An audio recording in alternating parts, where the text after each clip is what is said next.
Así comenzó el jueves más oscuro y más luminoso que Jerusalén jamás conoció. En ese año preciso en que el cielo y la tierra llegaron a su punto de máxima tensión. Cuando un hombre que era también Dios reunió a 12 pescadores, cobradores de impuestos y soñadores alrededor de una mesa, y el mundo nunca volvió a ser el mismo. El año es 33 d.C. La ciudad es Jerusalén. Y lo que estás a punto de recorrer no es solamente historia. Es el corazón mismo del Evangelio, latiendo en tiempo real, hora por hora, gesto por gesto, palabra por palabra, en el jueves más sagrado que la humanidad haya vivido. Para entender lo que ocurrió ese jueves, tienes que entender primero la ciudad que lo contuvo. Jerusalén, en el año 33 d.C., no era una ciudad en reposo, era una ciudad en ebullición. Durante la semana de Pascua, su población habitual de aproximadamente 80.000 habitantes se multiplicaba de manera dramática, con peregrinos llegados desde Galilea, desde la Decápolis, desde Egipto, desde Babilonia, desde Roma misma, todos convergiendo sobre las colinas de Judea para cumplir con el mandamiento del Éxodo, celebrar la Pascua, en el lugar que el Señor había escogido. Las estimaciones basadas en los registros de sacrificios del templo sugieren que en esos días podían encontrarse en la ciudad y sus alrededores entre 100.000 y 250.000 personas. Las calles estrechas de la ciudad alta y la ciudad baja se llenaban hasta rebosar. Los mercados funcionaban sin pausa. Los sacerdotes trabajaban en turnos extenuantes. El humo de los sacrificios ascendía de manera continua desde el patio del templo, visible desde kilómetros de distancia, mezclándose con el aroma de la hierba amarga, el pan sin levadura y el vino especiado que flotaba sobre cada hogar de la ciudad. Era en ese contexto de multitud, de fervor religioso, de memoria colectiva y de expectativa mesiánica, donde Jesús de Nazaret se movía con una calma que resultaba desconcertante para quienes lo observaban. Él sabía lo que nadie más sabía todavía, que ese jueves no era simplemente otra celebración de la Pascua. Era la Pascua. Era el momento hacia el cual todos los corderos anteriores habían apuntado. Era la noche en que la sombra se convertiría en realidad, en que el símbolo cedería su lugar al cuerpo y a la sangre del verdadero Cordero, en que la promesa hecha a Abraham, renovada a Moisés, cantada por David y anunciada por Isaías, llegaría a su cumplimiento definitivo e irrepetible. Para situar con precisión lo que ocurrió ese jueves, es necesario comprender cómo medía el tiempo el mundo judío del primer siglo. El día no comenzaba al amanecer, como en la tradición romana que heredamos nosotros. El día hebreo comenzaba al atardecer, con la aparición de las primeras estrellas. Esto significa que el jueves de la Pascua, tal como lo vivió Jesús y sus discípulos, comenzó en realidad al caer el sol del miércoles. Y fue en esas primeras horas de oscuridad, en la transición entre el día cuarto y el día quinto de la semana, donde se desarrollaron los eventos de la Última Cena. Esta distinción no es un detalle menor.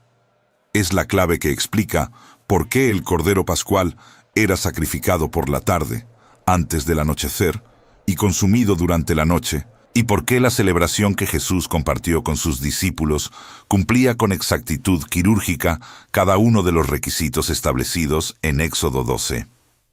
El Señor no improvisó. El Señor cumplió.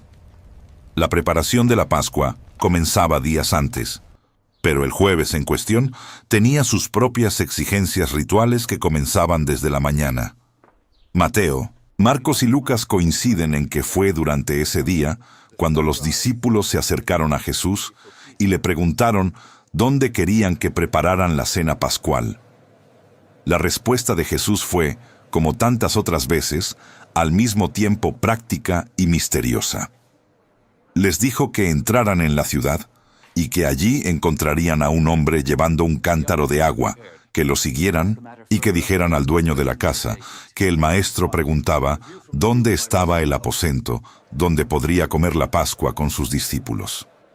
En el contexto cultural del Jerusalén del primer siglo, este detalle del hombre con el cántaro de agua es extraordinariamente revelador. Era una tarea que realizaban las mujeres, no los hombres. Un hombre cargando un cántaro de agua era tan inusual que funcionaba como una señal inequívoca en medio de la multitud. Jesús estaba usando un código que solo sus enviados comprenderían. Pedro y Juan fueron los comisionados para esta misión, según el relato de Lucas. Debieron comprar el cordero, llevarlo al templo para el sacrificio, recoger la sangre en un recipiente que el sacerdote asperjaría sobre el altar, y luego cocinar el animal asado sobre brasas de carbón, siguiendo las instrucciones precisas del Éxodo. Debieron también adquirir las hierbas amargas, el pan sin levadura y el vino, y preparar la mezcla de frutas, nueces y especias conocida como charoset, que representaba el mortero que los esclavos hebreos habían usado en Egipto. Nada de esto era rápido ni sencillo. La preparación de una cena pascual completa era un trabajo de horas que requería coordinación, conocimiento ritual y acceso a los suministros correctos.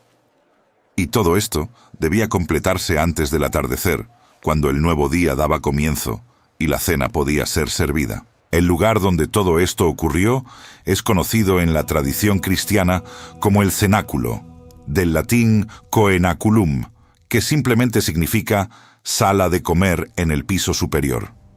El griego del Nuevo Testamento usa el término anagaion, que describe precisamente eso, un cuarto grande en la planta alta de una casa. La arqueología y la tradición patrística sitúan esta ubicación en el monte Sión, en la parte suroeste de la ciudad antigua, en una zona que durante el período del Segundo Templo estaba habitada por familias de clase media alta y por algunas de las familias sacerdotales de mayor prestigio. La sala descrita en los Evangelios era lo suficientemente grande como para albergar a 13 personas recostadas en la posición habitual del banquete grecorromano, con los comensales apoyados sobre el costado izquierdo alrededor de una mesa baja en forma de U o de herradura. Esta disposición espacial, que los romanos llamaban triclinium, había sido adoptada ampliamente en Palestina durante el período helenístico y era la forma estándar en que las familias judías acomodadas celebraban la Pascua. No estaban sentados en sillas al estilo de las pinturas medievales. Estaban recostados, como hombres libres, porque esa era una de las exigencias simbólicas de la Pascua. Cenar como personas que ya no son esclavos. Cuando Jesús llegó con sus discípulos al cenáculo al caer la tarde, el ambiente era el de una familia extendida, reunida para el momento más sagrado del calendario religioso judío. Pero había una tensión que flotaba por debajo de la superficie de los preparativos. Los discípulos se habían estado disputando quién era el mayor entre ellos. Una conversación que Lucas sitúa precisamente en el contexto de esta misma cena, lo que habla de cuán profundamente no habían comprendido todavía la naturaleza del reino que Jesús había venido a establecer. Había también entre ellos uno que ya había tomado su decisión. Judas Iscariote llevaba consigo el peso de un acuerdo hecho con los principales sacerdotes, 30 piezas de plata que en su bolsa pesaban infinitamente más de lo que pesaban en la mano. Y estaba Jesús mismo, que según el Evangelio de Juan sabía todas las cosas que le habían de acontecer, y que sin embargo se sentó a la mesa con ellos.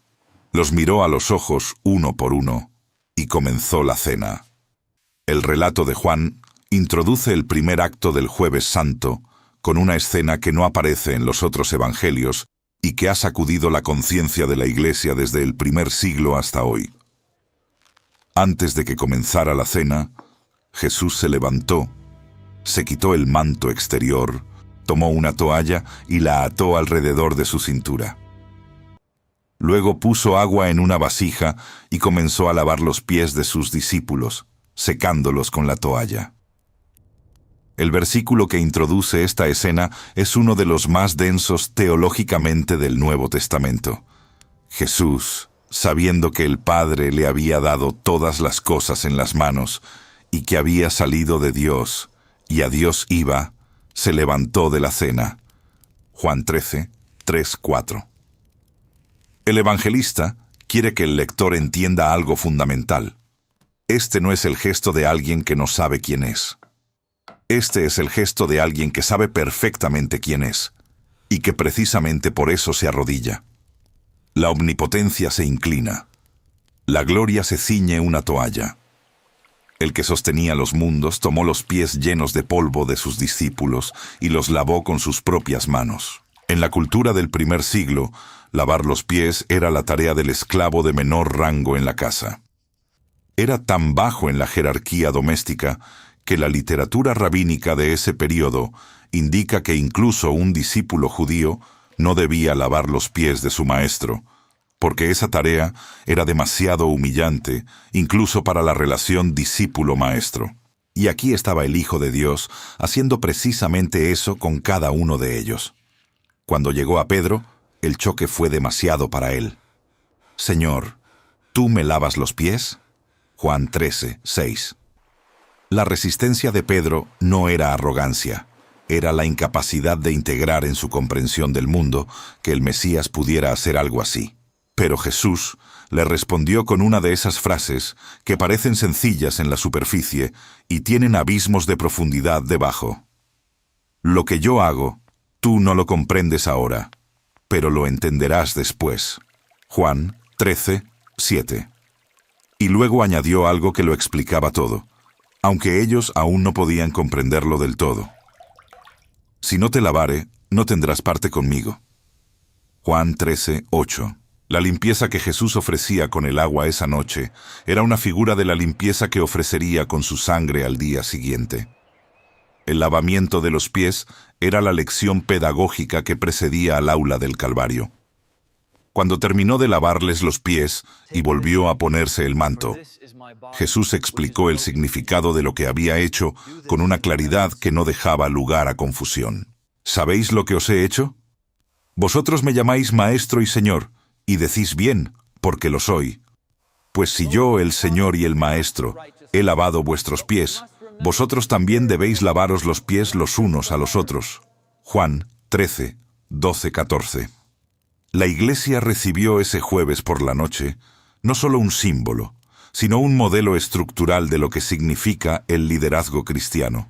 El poder ejercido como servicio, la autoridad vestida de humildad, la grandeza medida en kénosis, en vaciamiento voluntario. 2000 años de historia de la Iglesia han luchado con esa lección, la han olvidado, la han redescubierto, la han traicionado y la han vuelto a abrazar, porque es una lección que va contra cada instinto del ego humano. Pero ahí está, grabada en el corazón del Jueves Santo, como una llama que no se apaga.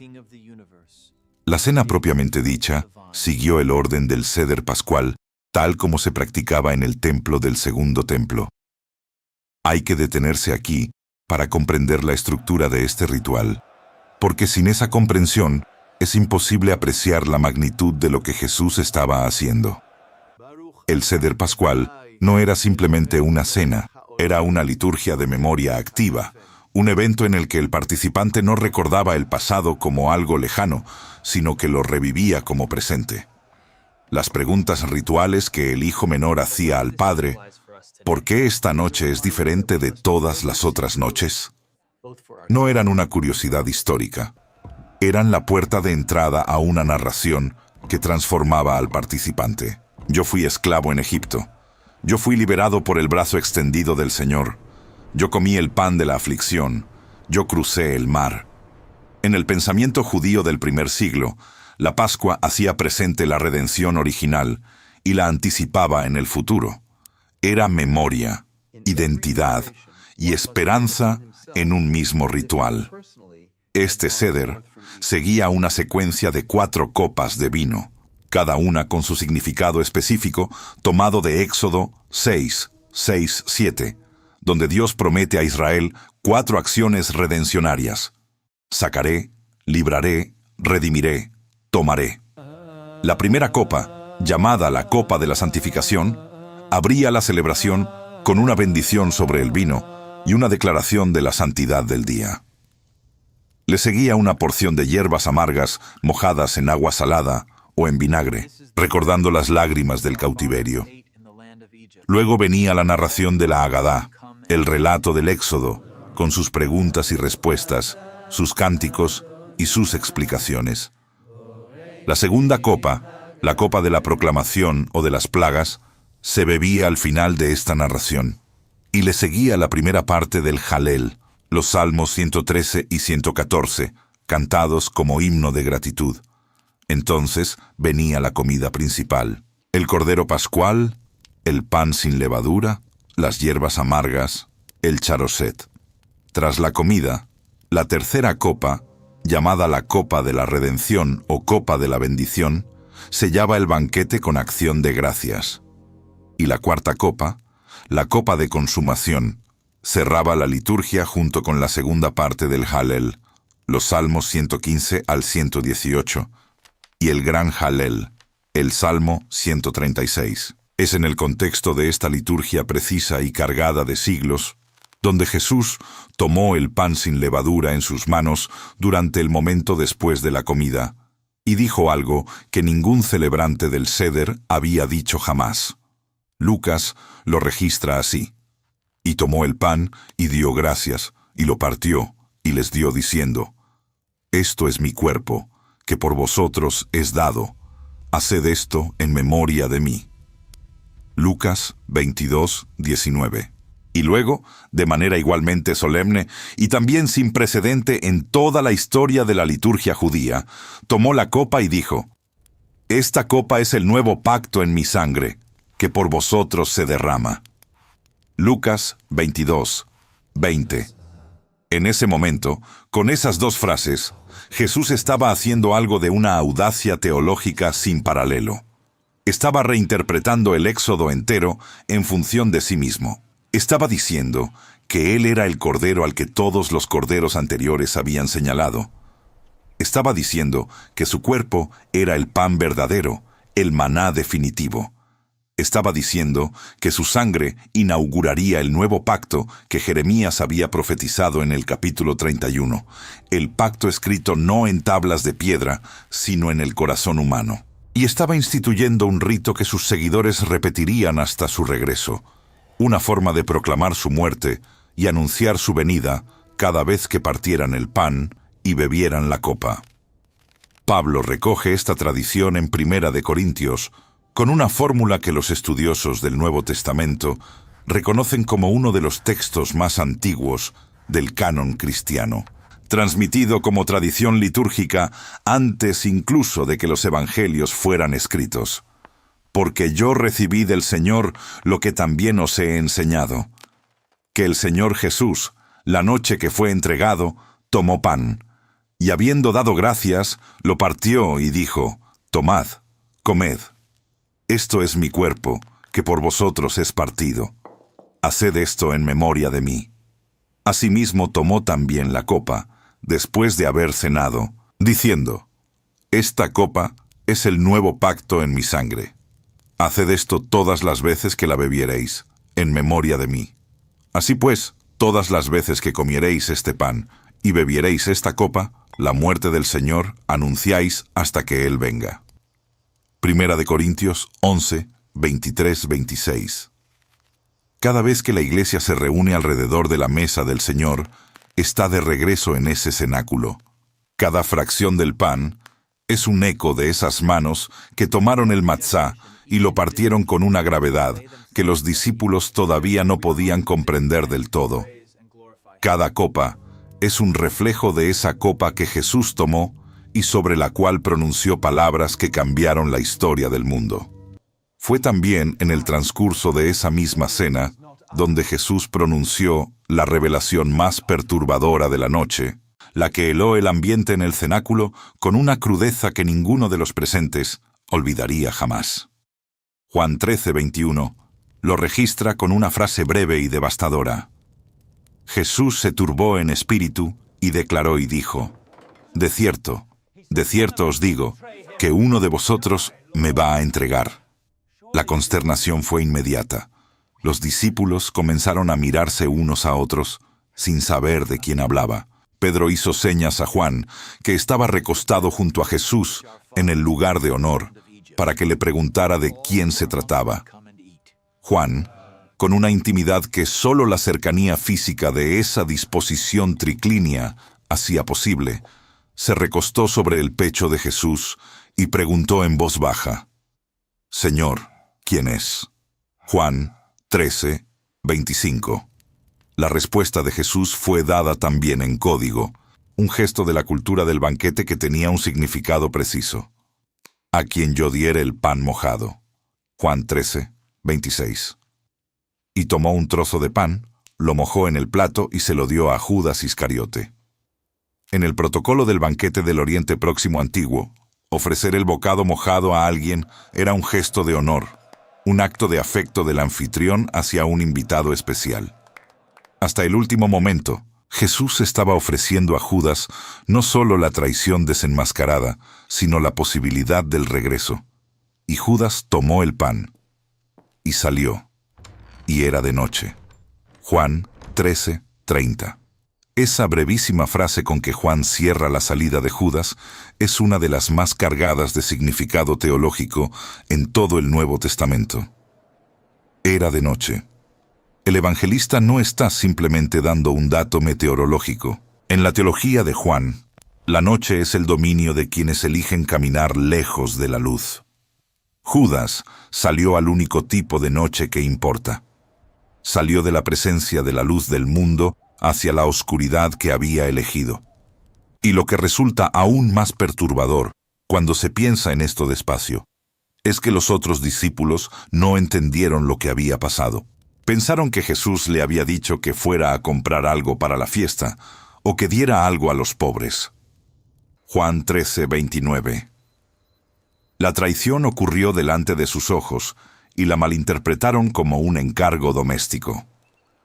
Así de cerca puede estar el mal de lo que amamos, y así de ciegos podemos estar ante él. Fue después de la salida de Judas cuando Jesús pronunció el discurso más extenso y más íntimo que registra cualquiera de los evangelios, el discurso de despedida que ocupa los capítulos 13 al 17 de Juan, y que incluye la oración sacerdotal del capítulo 17, reconocida desde la antigüedad como el texto de oración más profundo del Nuevo Testamento. Es en ese discurso donde Jesús les habló de los aposentos que iba a prepararles, donde afirmó ser el camino, la verdad y la vida, donde prometió el Espíritu Santo como Consolador y Paracletos, donde les mandó amarse los unos a los otros, como Él los había amado, donde les advirtió que el mundo los odiaría, donde les aseguró que, aunque en el mundo tendrían aflicción, Él había vencido al mundo. Todo esto lo dijo esa noche, en ese cenáculo, mientras el tiempo que le quedaba se acortaba, y Él hablaba con la urgencia de alguien que sabe que cada palabra podría ser la última que escuchen de sus labios en circunstancias de libertad. La oración del capítulo 17 merece una pausa especial, porque es uno de los textos más asombrosos de toda la Escritura. Jesús levantó los ojos al cielo y comenzó a orar. Y lo que salió de sus labios fue una conversación entre el Hijo y el Padre que los discípulos escucharon como testigos de algo que ocurría entre dos personas de la Trinidad. Padre, la hora ha llegado. Glorifica a tu Hijo para que también tu Hijo te glorifique a ti. Juan 17, 1. Y más adelante, en el versículo que ha sido llamado el corazón del capítulo: y esta es la vida eterna, que te conozcan a ti, el único Dios verdadero, y a Jesucristo, a quien has enviado. Juan 17:3. Y en lo que es quizás el momento más íntimo y más universal al mismo tiempo. No ruego solo por estos, sino también por los que han de creer en mí por la palabra de ellos. Juan 17:20. En ese momento, en ese cenáculo, en ese jueves santo de hace 20 siglos, Jesús estaba orando por ti personalmente. No como abstracción, no como categoría teológica, sino como la persona específica que eres tú, en el tiempo específico en que vives, con la fe específica que has depositado en Él a través de la cadena ininterrumpida de testigos que comenzó esa noche. Quiero que te detengas aquí un momento y lo sientas de verdad. Jesús, en su última noche de libertad, en las horas que precedían al sufrimiento más profundo que un ser humano puede imaginar, eligió invertir sus últimas energías en orar por los que todavía no habían nacido, por los que creerían siglos después, por los que leerían sobre él en lenguas que aún no existían, en continentes que aún no habían sido descubiertos. Tú estabas en esa oración. Esa es la extensión del amor que se sentó a la mesa en el cenáculo esa noche. Mientras el Señor oraba y enseñaba, la ciudad de Jerusalén continuaba su vida pascual a su alrededor. En el patio exterior del templo, las antorchas alumbraban los últimos sacrificios del día. En las calles empedradas de la ciudad alta, los peregrinos cantaban fragmentos del Jalel mientras regresaban a sus alojamientos después de sus propias cenas pascuales. Los guardias del templo hacían sus rondas habituales. Los soldados romanos de la guarnición del pretorio observaban la ciudad desde las murallas con la atención de quienes saben que las multitudes religiosas son impredecibles. Y en un rincón de la ciudad, en algún lugar que los evangelios no nombran, pero que debía estar lo suficientemente cerca del templo para que las transacciones pudieran hacerse con rapidez, Judas Iscariote estaba hablando con los emisarios de los principales sacerdotes, coordinando los últimos detalles de lo que ocurriría esa misma noche. La cena concluyó con el Jalel, tal como prescribía la liturgia pascual. Mateo y Marcos lo mencionan con una brevedad que esconde la magnitud de lo que estaban describiendo. Y cuando hubieron cantado el himno, salieron al monte de los olivos. Mateo 26, 30. El himno era casi con certeza la segunda parte del Jalel, los Salmos 115 al 118. Imagina por un momento el sonido de ese canto en el cenáculo. 13 voces, algunas ya quebradas por la emoción, elevando en arameo las palabras del Salmo 118, incluyendo este versículo que debió haber resonado de manera especial en ese momento. La piedra que desecharon los edificadores ha venido a ser cabeza del ángulo. Salmo 118, 22. Y luego este otro. Este es el día que hizo el Señor. Nos gozaremos y alegraremos en él. Salmo 118, 24. Jesús cantó ese salmo sabiendo que al día siguiente sería esa piedra rechazada.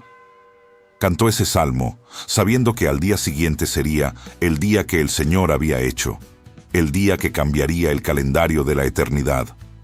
Y cantó, porque la obediencia perfecta incluía alabar al Padre incluso en la víspera del altar. Cuando salieron del cenáculo, la noche de Jerusalén los envolvió. Descendieron por las calles de la ciudad alta, cruzaron el valle del Cedrón por el puente o por el paso de piedra que existía en ese sector, y comenzaron a subir la ladera occidental del Monte de los Olivos hacia un lugar que Lucas llama simplemente el Monte de los Olivos, y que Mateo y Marcos identifican más específicamente con el nombre de Getsemaní, una palabra aramea que significa prensa de aceite. En la ladera del Monte de los Olivos abundaban los olivares, y era perfectamente común que hubiera instalaciones para la producción de aceite en esa zona. Este no era un lugar que Jesús visitaba por primera vez. El Evangelio de Juan especifica que Jesús había ido muchas veces allí con sus discípulos. Juan 18, 2. Era un lugar que él conocía, un lugar que seguramente había usado antes para la oración. Un lugar con cierta intimidad topográfica para aquel grupo. Y por eso mismo era también un lugar que Judas conocía y donde sabía que los encontraría. Lo que ocurrió en Getsemaní es uno de los episodios más desconcertantes y más profundos de los evangelios. Uno que la Iglesia ha meditado durante 2000 años sin agotar su profundidad. Jesús separó a Pedro, a Santiago y a Juan del resto del grupo, los llevó más adentro del huerto y les pidió que se quedaran despiertos mientras él iba a orar. Luego, según Mateo, comenzó a entristecerse y a angustiarse en gran manera. Mateo 26, 37. Y dijo a los 3 discípulos: Mi alma está muy triste, hasta la muerte. Quedaos aquí y velad conmigo. Mateo 26, 38. Lucas añade un detalle que la medicina ha estudiado y discutido durante siglos, que era su sudor como grandes gotas de sangre que caían hasta la tierra. Lucas 22, 44. El fenómeno que Lucas describe, conocido en la literatura médica como hematidrosis, es clínicamente reconocido como posible en situaciones de estrés fisiológico extremo, cuando los capilares que rodean las glándulas sudoríparas se rompen bajo la presión y mezclan sangre con sudor. Lucas, que los estudiosos del Nuevo Testamento reconocen como médico, estaba describiendo lo que vio con los ojos de alguien entrenado en la observación clínica. Lo que causaba esa angustia no era simplemente el miedo a la muerte física. Los mártires de Israel habían muerto con serena determinación, y Jesús lo sabía.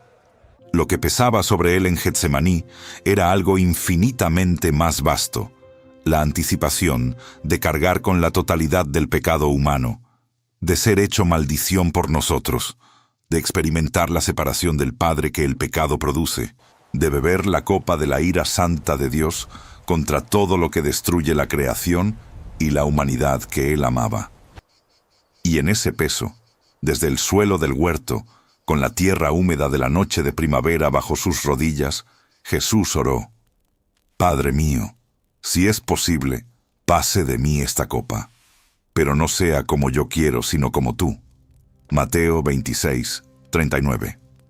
En esa oración está contenida toda la teología de la salvación. Es la oración del Hijo perfecto que en su humanidad tiembla ante lo que viene, pero que en su obediencia perfecta se entrega sin reserva a la voluntad del Padre. Es el anti-Edén, donde Adán dijo no a Dios para seguir su propia voluntad. El segundo Adán dijo sí a Dios, aun cuando su humanidad temblaba ante el precio. 3 veces fue a orar Jesús, y 3 veces encontró dormidos a los discípulos que había pedido que velaran. No los reprendió con severidad. Con una mezcla de comprensión y de melancolía, dijo a Pedro, el que había prometido morir con él antes que negarle: El espíritu a la verdad está dispuesto, pero la carne es débil. Mateo 26, 41. Hay una ternura en esa frase que resulta conmovedora. Jesús no idealizaba a sus discípulos. Los conocía. Sabía de qué estaban hechos, y los amaba de todas formas. Entre esa primera oración y la llegada de Judas con los guardias del templo, Lucas especifica que un ángel vino a Jesús y lo fortaleció. Lucas 22, 43. El cielo no estaba ausente de Getsemaní. El cielo estaba mirando, participando a su manera, sosteniendo al que sostenía el mundo mientras el mundo dormía. La llegada de Judas al huerto puso fin a la noche de oración. Llegó con una multitud armada, enviada por los principales sacerdotes y los ancianos, portando antorchas y armas, dispuesta a efectuar un arresto que sus organizadores querían hacer con la mayor discreción posible, lejos de la vista de las multitudes que podrían reaccionar de manera impredecible. Judas les había dado una señal convenida. Sería el que se acercara a Jesús y lo saludara con un beso, el saludo habitual de respeto entre discípulos y maestros en el mundo judío del primer siglo. Y así lo hizo. Se acercó a Jesús y dijo: «Salve, maestro», y lo besó. Mateo 26, 49. La respuesta de Jesús fue, una vez más, desconcertante en su gentileza. «Amigo, ¿a qué has venido?» Mateo 26, 50. Amigo. En el momento de la traición máxima, Jesús llamó amigo al traidor. Fue en ese momento cuando ocurrió un episodio breve, pero enormemente significativo, para entender lo que Jesús estaba eligiendo en Getsemaní. Pedro, impulsivo como siempre, sacó una espada y cortó la oreja derecha de uno de los siervos del sumo sacerdote, cuyo nombre Juan preserva para la historia: Malco. La respuesta de Jesús fue inmediata. Vuelve tu espada a su lugar, porque todos los que tomen espada, a espada perecerán. ¿Acaso piensas que no puedo ahora orar a mi Padre, y que Él no me daría más de 12 legiones de ángeles? Mateo 26, 52-53. Una legión romana contaba con aproximadamente 6.000 soldados. 12 legiones serían 72.000 seres de naturaleza completamente distinta a cualquier fuerza humana. Y el Señor no las llamó. Eligió no llamarlas.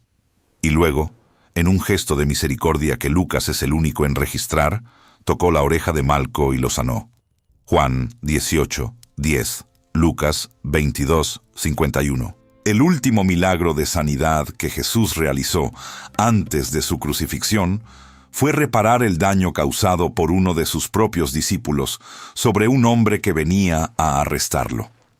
El Evangelio a veces es tan extraordinariamente coherente consigo mismo que resulta deslumbrante. Los discípulos huyeron.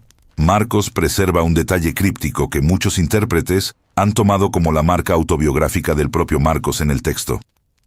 La mención de un joven que le seguía, cubierto el cuerpo con una sábana de lino. Y le prendieron, pero él, dejando la sábana, huyó desnudo. Marcos 14, 51-52. Quienquiera que fuera ese joven, lo que importa es lo que representa, el abandono final. Hasta el último seguidor huyó en la oscuridad. Y Jesús quedó solo con sus captores, que lo llevaron primero ante Anás, el suegro del sumo sacerdote, y luego ante Caifás y el Sanedrín para el interrogatorio nocturno que abriría el proceso que culminaría al día siguiente. Pero eso ya pertenece al viernes. El jueves ha terminado, y ha terminado con Jesús en manos de sus enemigos, los discípulos dispersados, Judas desaparecido en la noche, Pedro siguiendo de lejos, y el cielo en aparente silencio. Y sin embargo, el cielo no estaba en silencio. Cada detalle de lo que había ocurrido en ese jueves cumplía con una precisión que no puede ser accidental las palabras de los profetas. El Salmo 41, 9, escrito más de 1000 años antes, decía: «Aún el hombre de mi paz, en quien yo confiaba, el que de mi pan comía, alzó contra mí el calcañar». El profeta Zacarías había dicho, en el capítulo 11 de su libro, que el buen pastor sería valorado en 30 piezas de plata, el precio de un esclavo. Jeremías había anunciado en el capítulo 31 que vendría el día de un nuevo pacto, diferente al que Dios hizo con Israel cuando lo sacó de Egipto, un pacto inscrito no en piedra, sino en el corazón. E Isaías, en el capítulo 53, había descrito con siglos de anticipación a un siervo que fue herido por nuestras rebeliones, molido por nuestros pecados. El castigo de nuestra paz fue sobre él, y por su llaga fuimos nosotros curados. Isaías 53, 5. El Jueves Santo no fue una noche en que las cosas se salieron de control. Fue una noche en que las cosas llegaron, por fin, a su destino.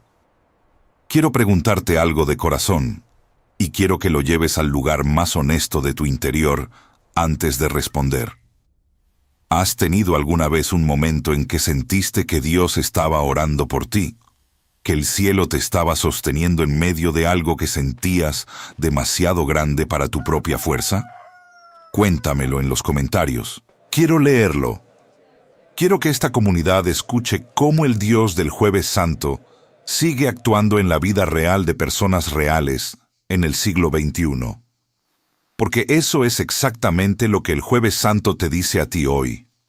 No te lo dice como historia muerta, como documento arqueológico, como curiosidad litúrgica. Te lo dice como realidad viva, presente, activa. Cuando el pan se parte en tu iglesia, estás en el cenáculo. Cuando tu comunidad canta el himno después de la comunión, estás cantando el Jalel con los discípulos. Cuando oras en los momentos más oscuros de tu vida, estás en Getsemaní con aquel que también oró en la oscuridad y fue escuchado. Cuando sientes que has sido traicionado por alguien en quien confiabas, estás junto al que llamó amigo al traidor y lo sanó antes de ser arrestado. El Jueves Santo no es un evento que se conmemora una vez al año en Semana Santa. Es el fundamento sobre el cual cada día de tu vida cristiana está construido. La teología cristiana ha reflexionado durante 2 milenios sobre el significado de la institución de la Cena del Señor en ese cenáculo, y su profundidad no se agota.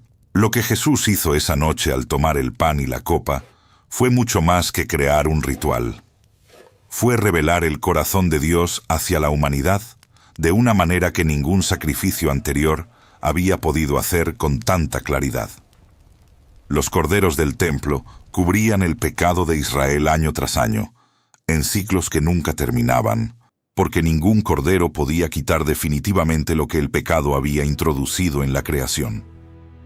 Pero en ese cenáculo, Jesús anunció el fin de los ciclos. Esta copa es el nuevo pacto en mi sangre. No era un pacto añadido al anterior. Era el cumplimiento de todo lo que el anterior había prometido.